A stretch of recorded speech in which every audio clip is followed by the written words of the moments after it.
Just imagine adding those charming English country cottage style elements to your kitchen in simple, foolproof ways. Now, whether you're embarking on a full kitchen remodel or you're just looking to refresh a current setup, I'll share with you some simple tips for adding that charming English cottage style. We have just finished styling and decorating our newly remodeled English country kitchen, and I can hardly wait to share the results with you.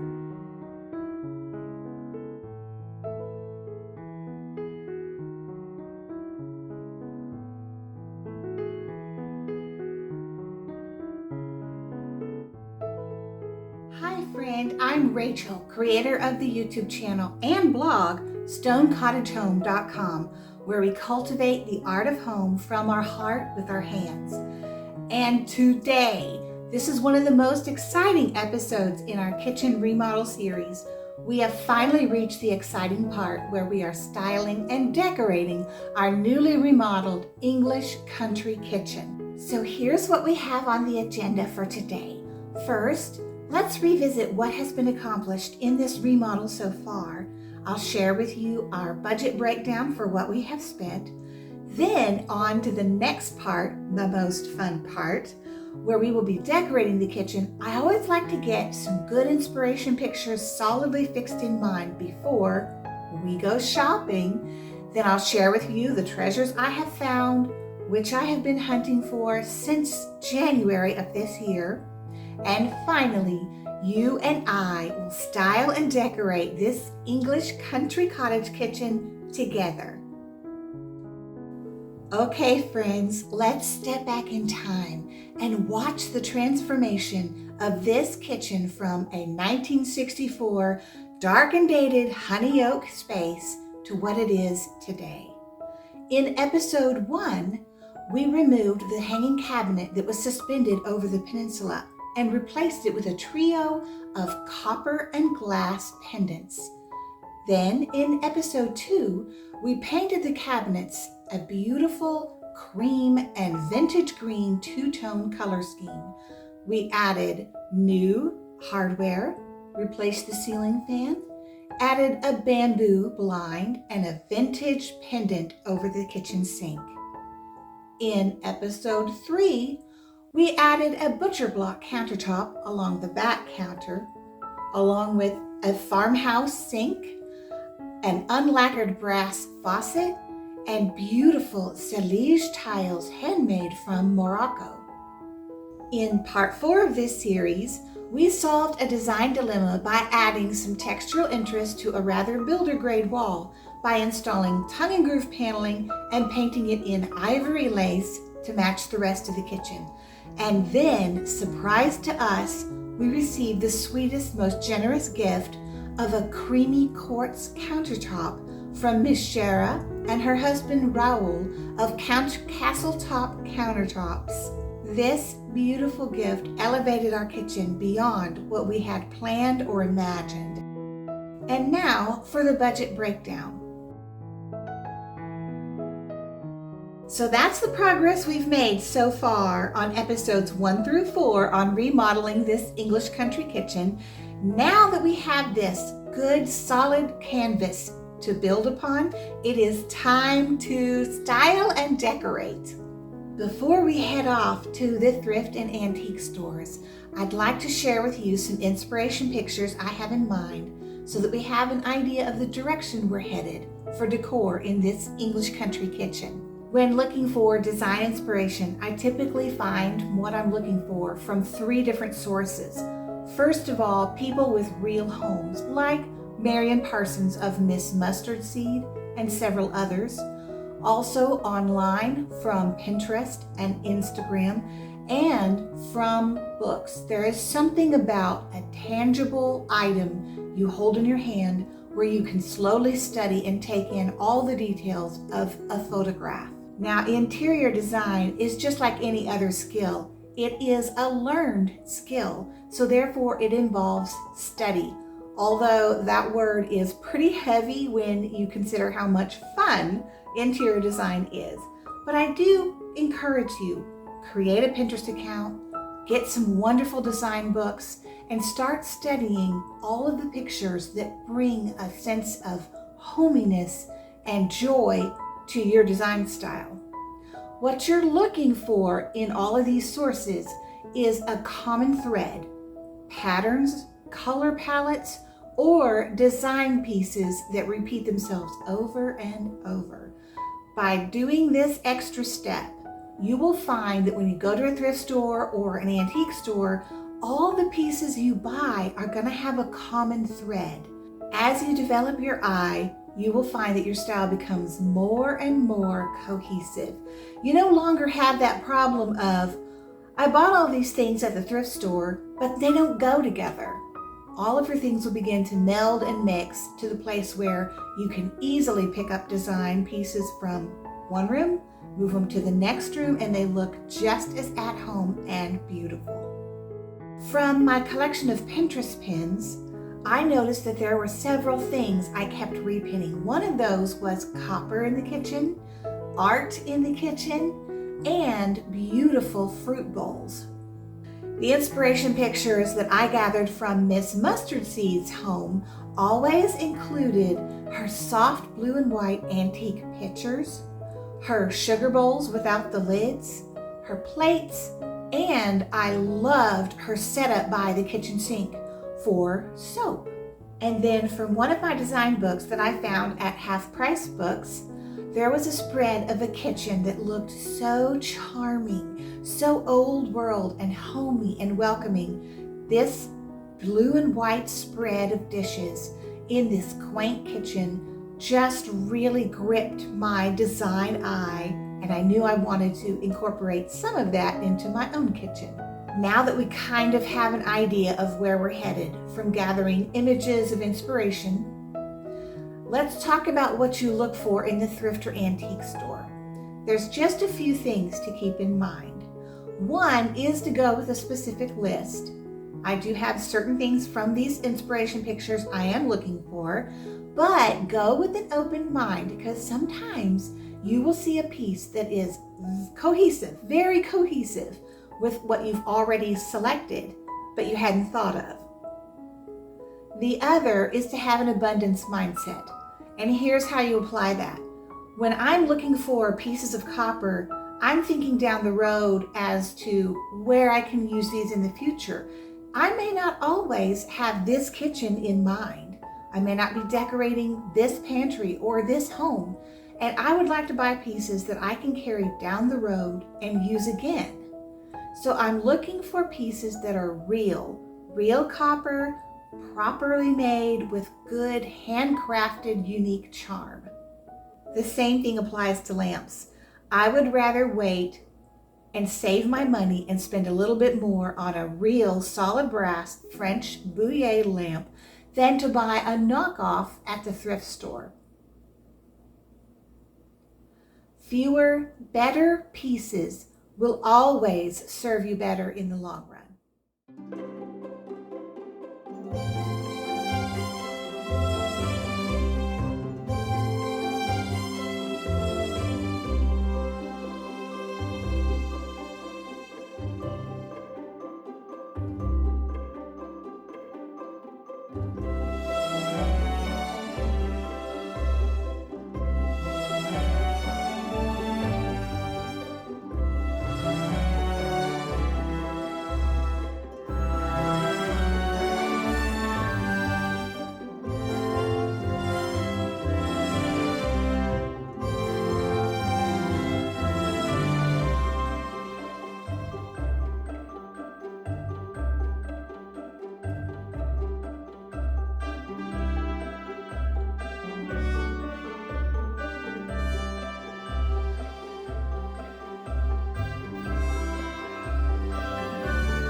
So now that we've been shopping and we're back home, I would like to share with you a spread of all the pieces I've been gathering since January.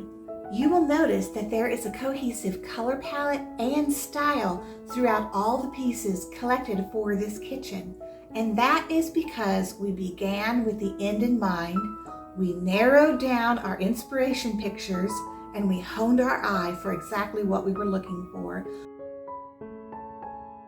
We also took the last 11 months to buy these pieces one by one over time to ensure that they were a good fit and good quality, as well as an affordable price.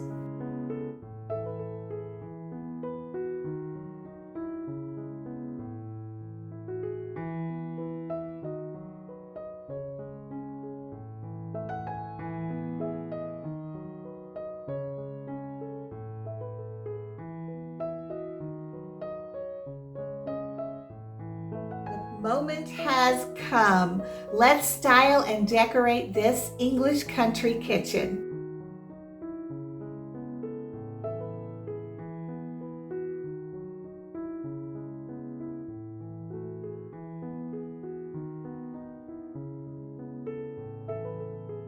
As we style the kitchen, I'd like to share with you the 6 design principles that I learned during this process. The first principle is repetition. By using elements at least 3 times in a room, your eye will connect the dots and it will seem intentional and purposeful.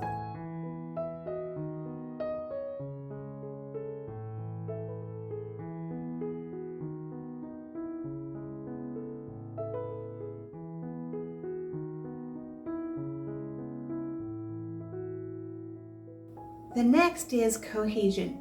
The best way to get a unified, cohesive look in your design is through color palette. An intentional color palette will give you the greatest sense of unity in your design, and with a well-defined color palette, it will simplify your shopping. By holding to a simple color palette throughout your home, there will be a sense of harmony as you go from room to room. Design principle number 3 is adding unique elements. Often kitchens can be predictable and rather cookie cutter, so be sure to add your own personality through unique elements.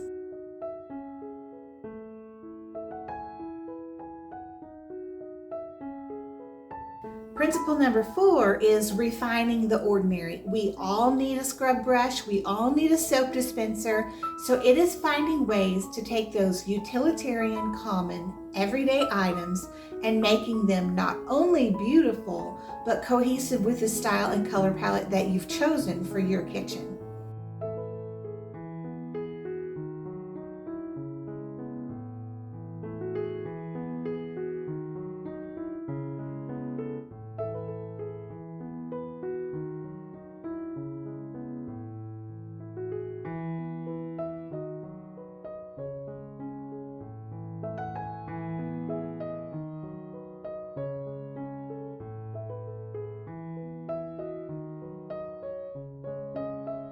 I would say design principle number 5, which is mix it up, is one I have picked up from the British interior design world, and that is to mix your countertops, mix your backsplash, mix your artwork, mix your metals.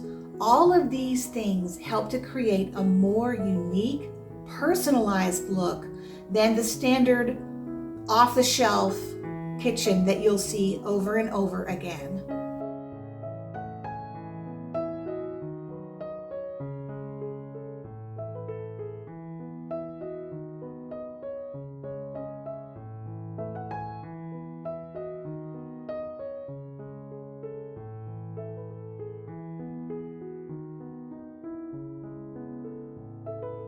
And finally, design principle number 6 is pulling all of it together by creating designer vignettes.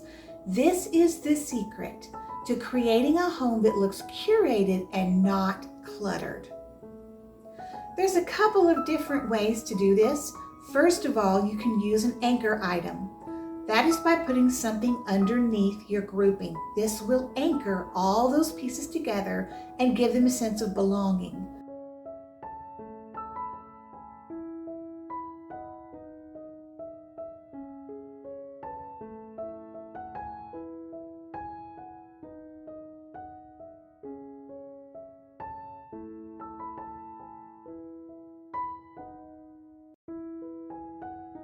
Some of the ways I've employed this principle in our kitchen is by putting a white platter under our utensil container, by putting a dough bowl down to hold fruit and or a vase of flowers. Another way you could do this is by putting down a cutting board and placing your items on there.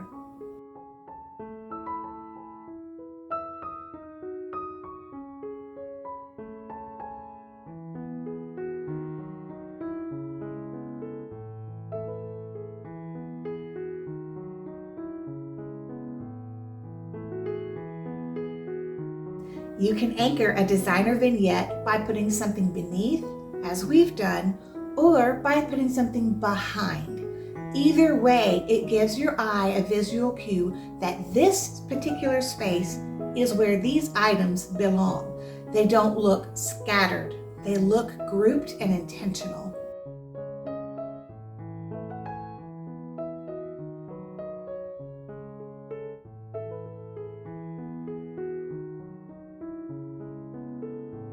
The second part to creating designer vignettes is to pare down. Fewer, better pieces always look better, more streamlined, and less cluttered.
Friends, I hope this English country cottage kitchen remodel series has been immensely inspiring and helpful to you. It has been the highlight of my year. We've worked on this series since August of last year, and it has been a pleasure to bring it to you. While we still have tweaks and projects that we'd like to do, it will be next year before we share any of those. We have other projects in the wings, and we're very excited to share those with you as well. Thank you for all of your kind support, your comments. I've learned quite a bit from you in the comment box, and those comments have influenced some of our decisions that we made. Thank you so much for following us as we remodeled this old dated kitchen into what it is today. Thank you so much, and until next time, take care.